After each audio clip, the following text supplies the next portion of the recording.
ยงครั้งเดียวนี่นะที่ได้มาเห็นเจ้าแต่ก่อนเขาลือว่าทาราชมีแต่ป่าเขา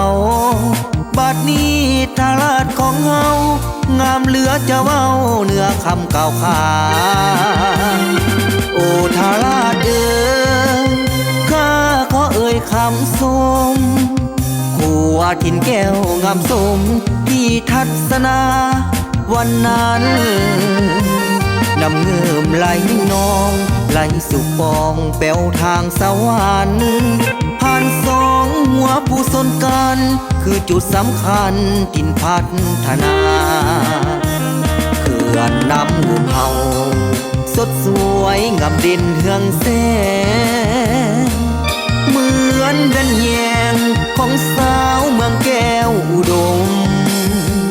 เห็นภูเขาคำโค้งงามตั้งสง่างามสมผู้ใดได้ไปเที่ยวชมคงจำติดตาฟังใจโอ้ทาราชเอ๋ยข้าขอเอ่ยคำลาวันหนึ่งคงได้กลับมาเขตพัฒนาจนได้หน้าที่สำคัญอยู่เวียงจันทน์นั้นยังมากหลายลาก่อนมิ่งควรดวงใจพบกันเถื่อไม่สาวทาราชเอ๋ย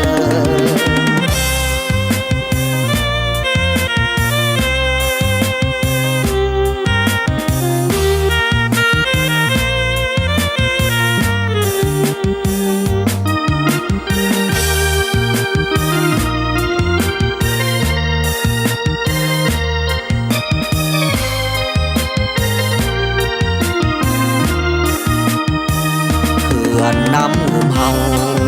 สดสวยงามเด่นเฮืองแสง